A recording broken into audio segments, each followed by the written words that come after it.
Qu'est-ce que les rendements d'échelle et quelles difficultés irrélatives que les entreprises doivent-elles surmonter? Bonjour et bienvenue à tous, très positif. J'espère que vous allez bien et moi également je me porte très bien. La réponse à cette question est contenue dans la suite de cette vidéo. Pour en savoir plus, vous n'avez qu'à me regarder jusqu'à la fin. En plus, si vous n'êtes pas encore abonné, abonnez-vous à la chaîne pour ne rien rater car vous aurez droit à au moins 2 vidéos formation chaque semaine. Allons-y. Alors, avant de parler du rendement d'échelle de manière générale, commençons d'abord par isoler le concept rendement, en vue de le perforer un tout petit peu. Alors, qu'est-ce que le rendement? Alors, en économie, retenez que le rendement, c'est un ratio, c'est un rapport entre deux grandeurs. D'une part, nous avons la quantité de production obtenue par l'industrie ou bien par l'entreprise en une certaine période. Et d'autre part, nous avons l'ensemble des facteurs de production qui ont été combinés par cette même entreprise pour obtenir cette production. Il s'agit d'évaluer en fait ce que l'entreprise obtient en contrepartie de l'exploitation de tous les facteurs de production disponibles en son sein. Maintenant, la grande question, quand est-ce que cette interprétation atteint-elle cette dimension d'échelle? Ou bien quand est-ce qu'on parle maintenant du rendement d'échelle? Alors nous parlons du rendement d'échelle lorsqu'il s'agit par cette même entreprise d'évaluer les comportements ou encore la variation qui va subir la quantité des biens produits lorsqu'elle décide de faire varier le facteur de production ou le volume de facteurs de production. Concrètement, il s'agit d'évaluer à quel pourcentage ou à quelle proportion la production a-t-elle varié à la suite de la variation du volume ou de la quantité des facteurs de production. Donc, il faut noter que cette variation ou cette modification que l'entreprise fait subir aux facteurs de production, en fait, ne repose pas qu'exclusivement sur une approche quantitative, mais il y a également les défis de la qualité qu'il faut relever. Et donc, l'entreprise n'opérera pas cette modification ou cette variation des facteurs de production par plaisir de les faire.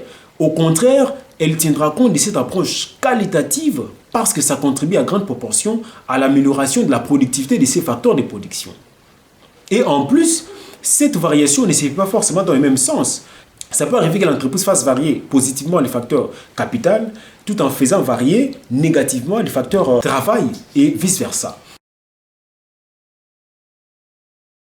Alors, tout part de cette fonction de production que nous représentons ici par F de C et puis T.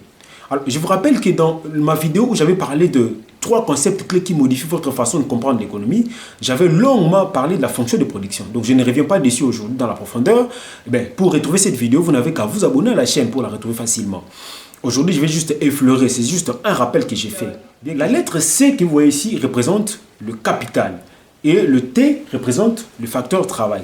J'insiste, ces lettres, vous n'allez pas forcément les retrouver dans tous les ouvrages d'économie. Vous allez retrouver peut-être d'autres lettres. D'autres économistes intègrent le facteur terre dans le facteur capital pour que ça fasse 2 facteurs tout simplement.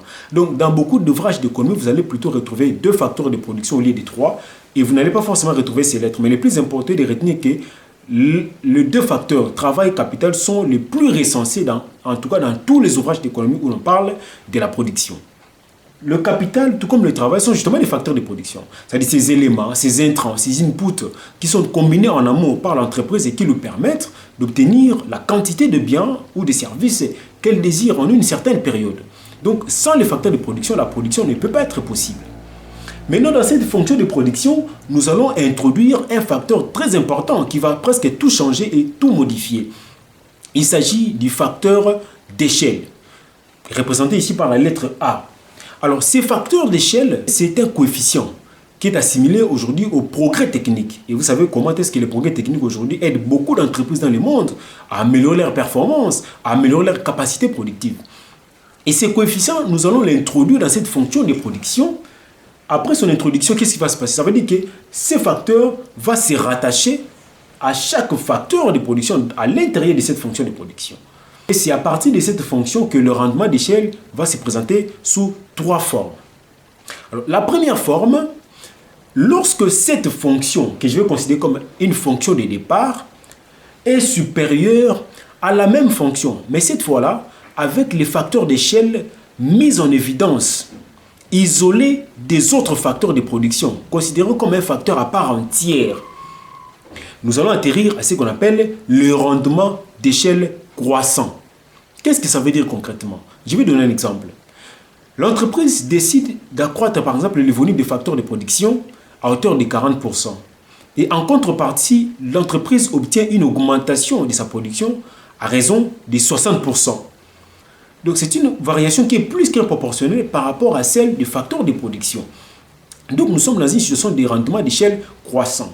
Et c'est le rendement d'échelle croissant qui est le reflet total de l'économie d'échelle. Parce qu'ici, l'objectif est tout simplement d'obtenir des quantités de production de plus en plus abondantes avec des charges faibles, avec des dépenses minimes.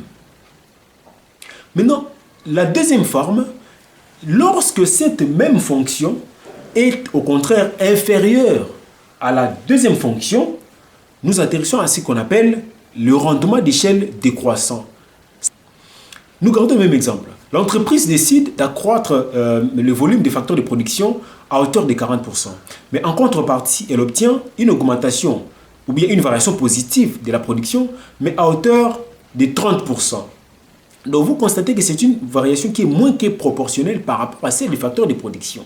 Parce qu'on a augmenté le volume des facteurs à 40%, mais la production augmente également, mais à hauteur de 30%. Et c'est moins que proportionnel.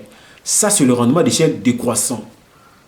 Maintenant, lorsque nous nous retrouvons dans une situation d'égalité entre les deux fonctions, c'est-à-dire la première fonction est égale à la deuxième fonction, eh bien, nous atterrissons à ce qu'on appelle le rendement d'échelle constant. Ça veut dire quoi? L'entreprise qui décide d'accroître le volume des facteurs de production, soit les facteurs capital, soit les facteurs travail, soit de deux simultanément, à hauteur de 40%, au retour, l'entreprise obtient une augmentation de sa production à hauteur également de 40%. Donc, c'est une variation qui est proportionnelle, qui est égalitaire à celle des facteurs de production.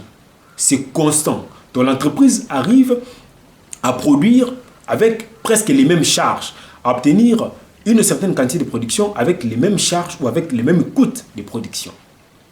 Alors, voilà ce que j'avais à partager aujourd'hui. Si vous trouvez que ces condensés ne vous suffit pas, eh bien, vous n'avez qu'à nous écrire via cette adresse. Nous allons vous répondre.